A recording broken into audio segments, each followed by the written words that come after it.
Olá pessoal, sejam bem-vindos a mais um programa Conheça Mais. Hoje nós vamos receber o Denis Hershkovitz. O Denis, ele é vice-presidente financeiro da Linx. Denis, seja muito bem-vindo aqui hoje na XP. Denis, para a gente começar o nosso bate-papo, eu queria te pedir para explicar um pouquinho mais rapidamente sobre a Linx, o que a Linx faz para o pessoal que não está familiarizado com a companhia. Claro. A Linx ela é a líder brasileira em software de gestão para varejo. Então, o que é um software de gestão? Software de gestão, no caso específico de varejo, você tem basicamente dois tipos de produto. Você tem o chamado POS.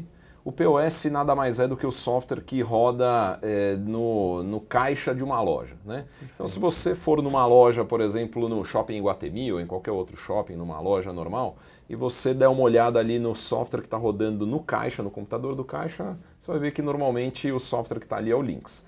Então, esse software faz o quê?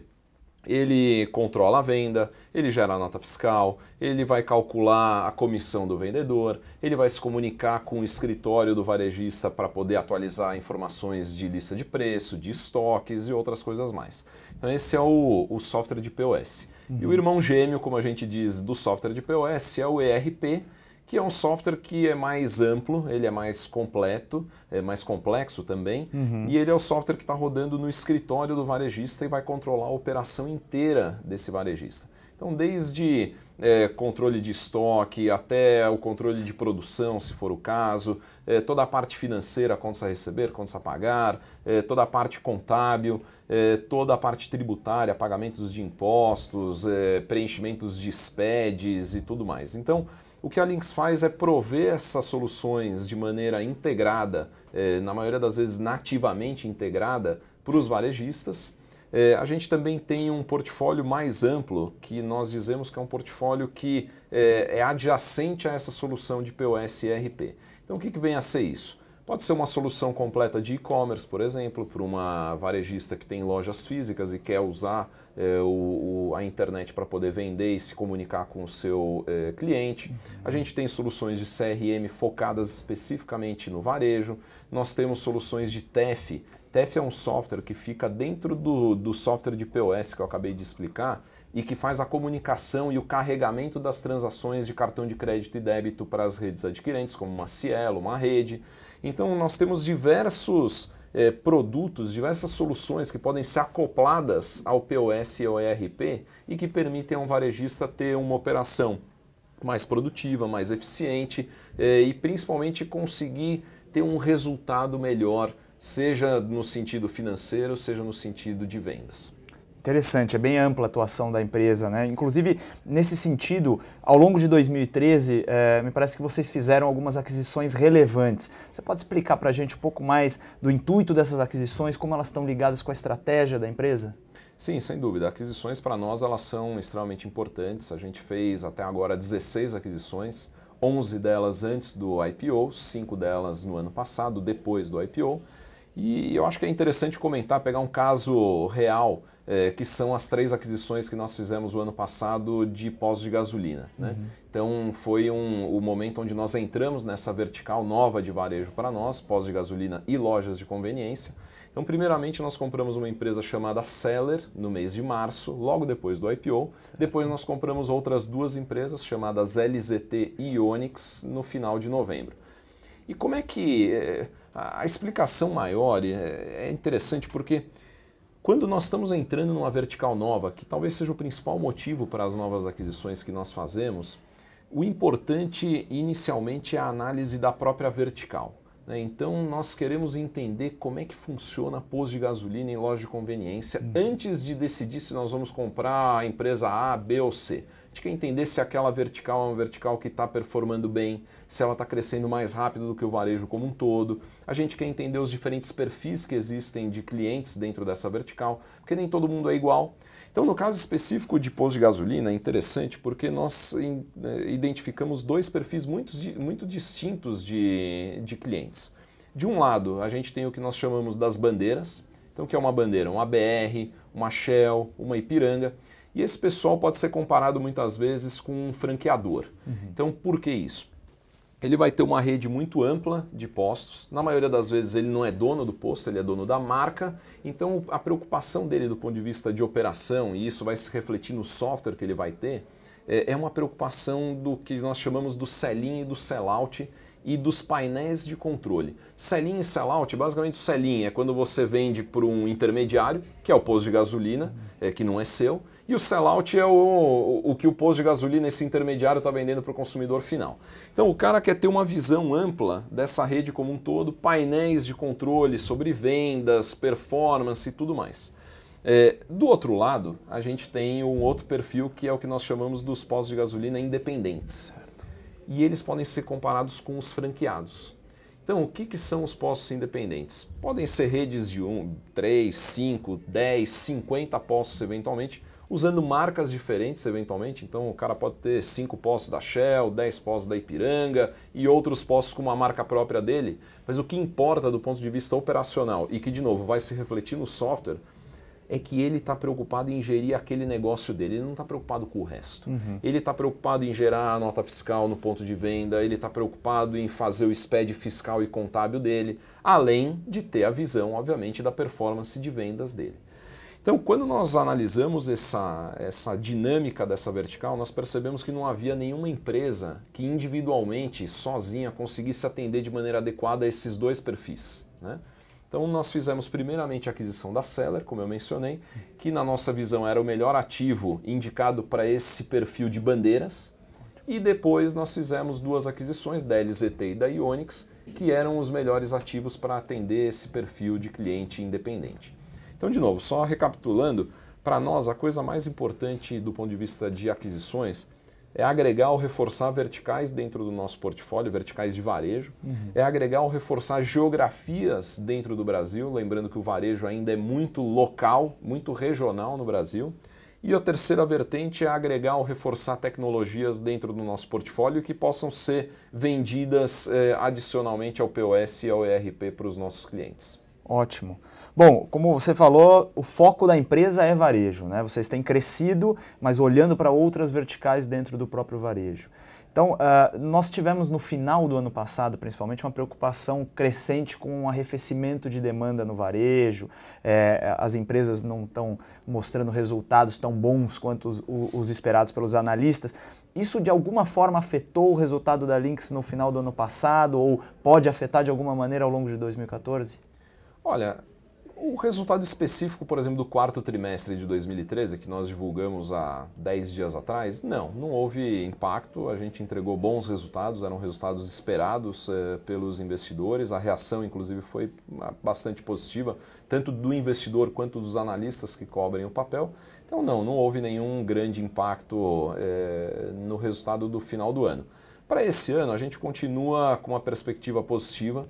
A gente entende que, mesmo com essa desaceleração que é real no varejo, nós temos tendências que nós falamos de mais longo prazo que se aplicam no próprio varejo, no sentido de formalização do varejo, profissionalização do varejo, diversificação geográfica, ou seja, a expansão das lojas para estados onde eles não atuavam antes, a própria consolidação dentro do varejo.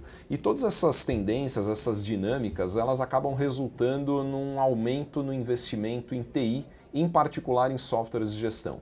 Então o IDC, que é um instituto de pesquisa, acabou de soltar uma pesquisa que nós até colocamos no nosso release de resultado, mostrando que o nível de penetração de software de gestão no varejo ainda é muito baixo, é menor do que 10%. Então a gente entende que o varejista ainda está num estágio muito inicial de profissionalização e de investimento em tecnologia, o que vai fazer com que a nossa oportunidade de crescimento se estenda por muitos anos.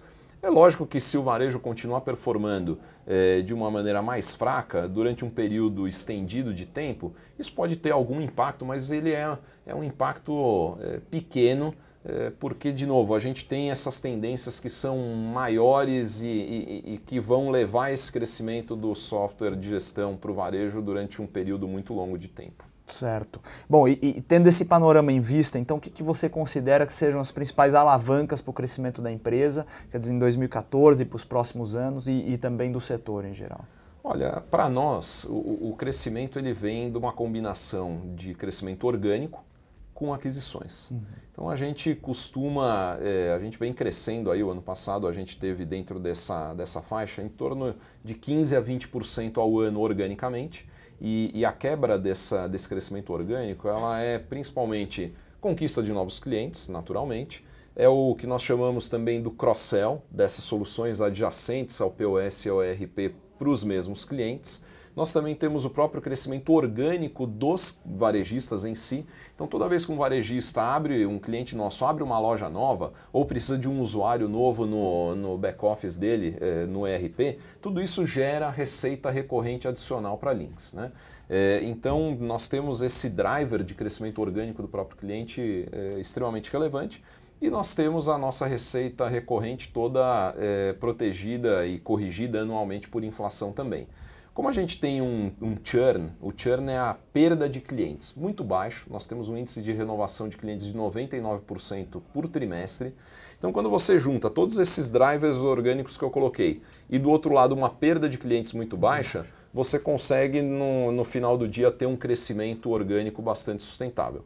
E por fim a gente tem essa oportunidade que continua muito forte de aquisições. A gente tem a experiência de 16 aquisições, a gente tem um caixa de 340 milhões de reais hoje disponível para aquisições e a gente tem os alvos dentro do nosso pipeline. Então, seguramente, aquisições continuarão acontecendo.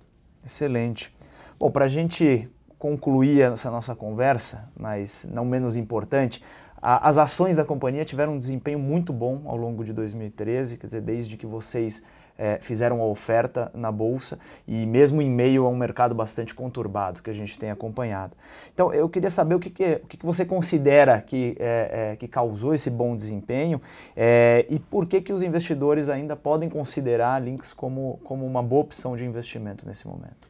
Olha, eu acho que a performance do papel, que como você disse foi uma performance muito positiva, ela vem principalmente do fato de que nós entregamos bons resultados ao longo do ano inteiro.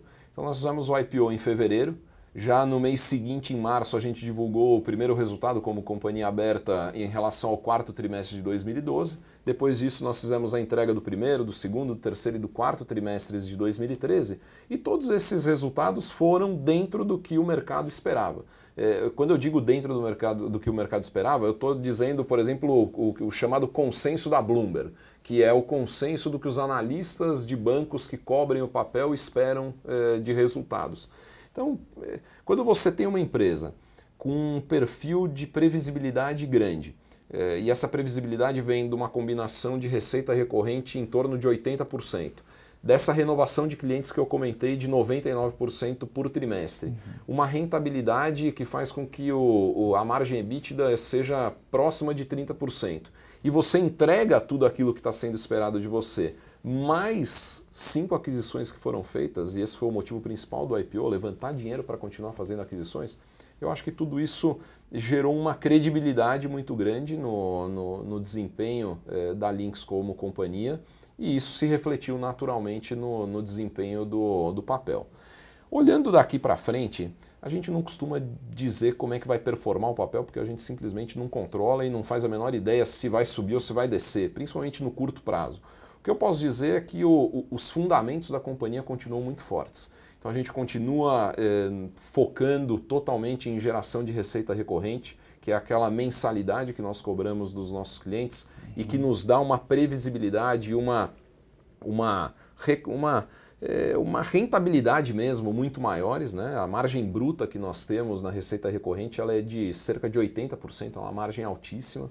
É continuar focando em reter os nossos clientes e manter essa taxa de renovação de 99% por trimestre e continuar fazendo as aquisições. Se nós continuarmos combinando todos esses fatores, a gente acredita que a gente vai continuar tendo bons resultados e que isso, mais cedo ou mais tarde, vai se refletir na própria performance do papel na Bolsa. Excelente, Denis. Parabéns pelo case de sucesso aí da empresa. Queria agradecer sua presença mais uma vez aqui hoje. Tenho certeza de que foi muito esclarecedora a conversa que nós tivemos para os investidores. Muito obrigado. Nada. Pessoal, muito obrigado pela audiência e até o próximo Conheça Mais.